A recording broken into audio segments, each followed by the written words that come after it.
এবার উবাই ইবনে খালদ ডাক দিয়ে বলে, উকবা ইবনে মুঈদ, আমার সাথে যদি বন্ধুত্ব রাখতে চাও তাহলে শর্ত এখনই মুহাম্মাদের কালিমা ছেড়ে দাও।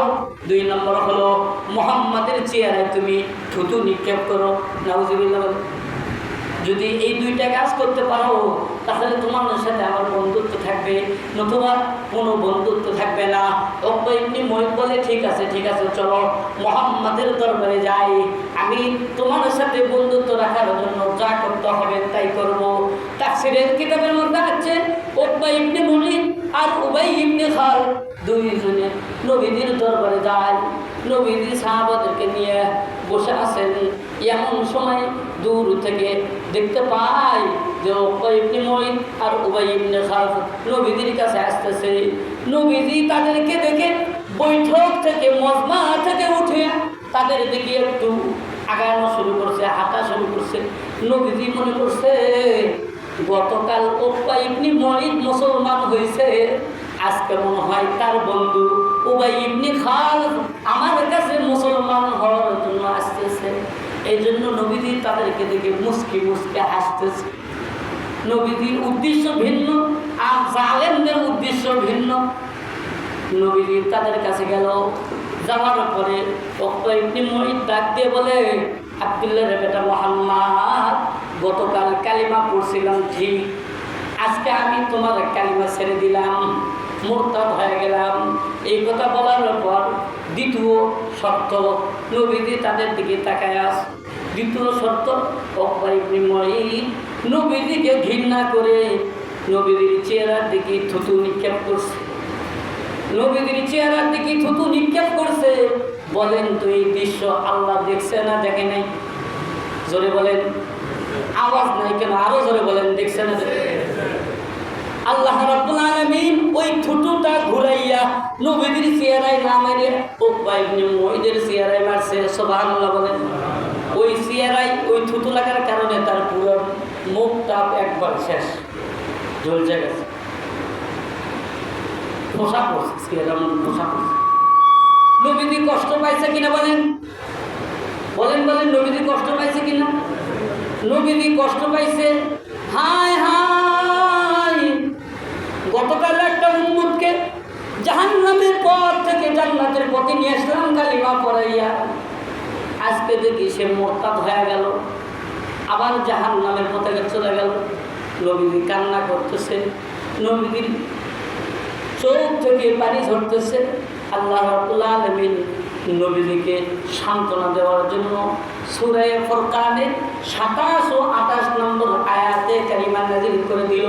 ওয়ায়ামা ইয়াদুয যালিমু আলা ইয়াদাইহি ইয়াকুলু ইয়া লাইতানি ইত্তাখাযতু মা'আর রাসূলি সাবিলা ইয়া ওয়াইলাতা লাইতানি লাম আত্তাখিদ ফুলানান খলিলা।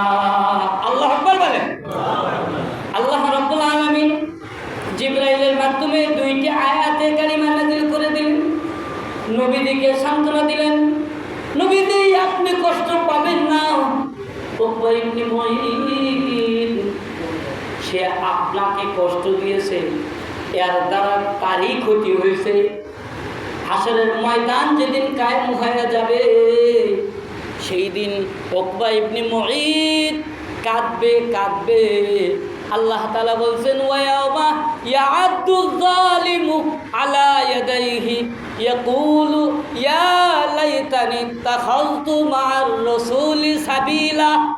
আপনি দেখবেন হাসরের মাঠ যেদিন কায়েম হয়ে যাবে, উকবা ইবনে মুঈদ নিজের দাঁত দিয়ে নিজের হাতের গোস্তগুলো কামড় দিয়ে খাবে, নিজের হাতের গোস্তগুলো নিজেই কামড় দিয়ে ছিঁড়বে, আর চিৎকার দিয়ে বলবে যে আমি তো আজকে ধ্বংস হয়ে গেলাম, আফসোস আমি যদি দুনিয়াতে মুহাম্মাদের সাথে বন্ধুত্ব রাখতাম তাহলে হাসরের ময়দানে আজকে নিজের দাঁতে দিয়ে নিজের হাতের গোস্তগুলো কামড় দিয়ে ছিঁড়তে হতো না। আফসোস করে বলবে, আর বলবে ইয়া ওয়াইলাতা লাইতানি লাম আত্তাখিয ফুলানান খলিলা। আফসোস আফসোস, আমি যদি আজকে আমি যদি দুনিয়াতে উবাই ইবনে খালফের সাথে বন্ধুত্ব না রেখে মোহাম্মদের সাথে বন্ধুত্ব রাখতাম, আজকে আমাকে এমন কষ্ট করতে হতো না। ও ভাই, মূল উদ্দেশ্য, সময়ও শেষ, মূল উদ্দেশ্য এই ঘটনা বলা দ্বারা উদ্দেশ্য হলো আপনি কার সাথে বন্ধুত্ব করতেছেন, কার আদর্শ গ্রহণ করতেছেন, কাকে আপনি মেনে চলতেছেন, এটা ভালো করে যাচাই বাছাই করেন। বর্তমান সময়ে খেলা চলতেছে বিশ্বকাপ। কি চলতেছে বলেন? বিশ্বকাপ। এরা কি আপনার আমার মতো মুসলমান নাকি অমুসলিম? আর্জেন্টিনা আর ব্রাজিল, এই যে আমাদের মোকামতলাও ব্রাজিলের পতাকা, জানো তো ফলের দোকানের সামনে। নেটে দেখলাম 30 শতক জমি বিক্রি করে আর্জেন্টিনার পতাকা। ও ভাই, 30 শতক জমি বিক্রি করে জার্মানি পতাকা, তাহলে 30 শতক জমি বিক্রি করে পতাকা দিচ্ছে ও মুসলিমদের। নাউজুবিল্লাহ বলে। তাহলে দেখা যায় আর্জেন্টিনার পতাকা লটকাচ্ছে বাড়ির ছাদের ওপর, ব্রাজিলের পতাকা লটকাচ্ছে বাড়ির ছাদের ওপর। আবার নেটে দেখা যায় ছোট ছোট বাচ্চা গাছের মাথায় পতাকা লটকে যায়, কারেন্ট শর্ট খেয়ে মরে আছে। কার জন্য মূল্য বলেন? কার জন্য মূল্য ওটি? তাহলে এদের সাথে বন্ধুত্ব রাখবেন ভাই, নাকি ভাইয়ে ভাইয়ে মারামারি করবেন যে তুই ব্রাজিল আমি আর্জেন্টিনা? 7 আপ কি কয়? 7 আপ মানে 7টা গোল খাচ্ছে দেখে করে 7 আপ। আরে ভাই, একটা জিনিস, খেলা ভালো লাগে, খেলা কি লাগে? ভালো লাগে। সেই হিসেবে হয়তো আমি দেখি, দেখা যায় কি না দেশের পরে বিষয় দেখি, কিন্তু কি আমি আর্জেন্টিনা, ওই জিতলেও আমি, ঠকলেও আমি, আমি ব্রাজিল, ওই জিতলেও আমি, ঠকলে মানে ওই ওর খালাতো ভাই, ওর মামাতো ভাই, বাপ বেটা ঝগড়া করেছে, ভাইয়ে ভাইয়ে ঝগড়া করেছে। আরে ভাই, ওকে সাপোর্ট করে আপনার কী লাভ বলেন তো? বড় আপনার ক্ষতি। ওই ওদের সাথে আপনার হাসর হলে বাঁচবেন, ওদের সাথে যদি আপনার হাসর হয় তাহলে বাঁচবেন বলেন তো? বাঁচবেন না রে ভাই, বাঁচবেন না। কারণ ওরা তো অমুসলিম, ওরা তো ইহুদি নাসারা, খ্রিস্টান, ওদের সাথে আমাদের কিছু সম্পর্ক। এই জন্য খবরদার এই ভালোবাসার জন্য টাকা পয়সা খরচ করেন না। আপনার সন্তানকে আপনি ওই পতাকা কিনে দিচ্ছেন, টাকা খরচ হচ্ছে না, হিসেব দিবেন পাবেন আল্লাহর কাছে। মসজিদের কোর্টে সামনে গেলে 10 টাকা বাইর হয় না, মিথ্যা কথা করছি? মসজিদের কোর্টে সামনে গেলে 1 টাকা 2 টাকা 5 টাকা কোর্টে ভরে যায়, আর তুমি আর্জেন্টিনার জন্য জমি বেচে পতাকা কিনিচ্ছ, আবার সন্তানকে পতাকা কিনে দিচ্ছ। এর বড়ই ভুলের মধ্যে আছে, আমরা বড়ই ভুলের মধ্যে আছি। এগুলো থেকে বাড়ানো উচিত, সন্তানদেরকে শেখানো উচিত যে বাবা ওরা বিজাতি, ওরা কাফের, ওরা ইহুদি নাসারা, ওদের সাথে আমাদের কোনো সম্পর্ক নেই, ওদেরকে আমরা ভালোবাসবো না, ওদের জন্য 1 টাকা খরচও করবো। যদি করি আমরা ভালো কাজে করবো, মুসলমানের ঘরের জন্য করবো, আল্লাহর ঘরের জন্য করবো, মুসলমানদের দান খারাপ করবো, সদকা করবো আল্লাহর রাস্তায়। 1 টাকা দিবেন, ডবল পাবেন। এটা আল্লাহর ব্যাংকে জমা থাকবে। কী লাগবে? আল্লাহর ব্যাংকে জমা থাকবে। এই জন্য অনুরোধ, কোনো ইহুদি নাসারা এদের কৃষ্টি কালচার আমাদের মাঝে নিয়ে আসবো না। আরে ভাই, রাতের 1টার থেকে খেলা, 2টার থেকে খেলা, 12টার থেকে খেলা, কথার কথা আপনি আগে থেকে রেডিও বড় পর্দা দিছে, আবার বড় পর্দা দিছে, কী কয় এটা? বায়োস্কোপ নাকি? ওই বড় পর্দা দিয়ে আগে থেকেই ভাড়া করে নিচে সুন্দর করে দিয়ে, আবার কয়েকজন মিলে কিনছেও। এখন আর যুবকের টাকার গরম থোয়ার পাচ্ছে না, এই কাজে নষ্ট করে দিচ্ছে।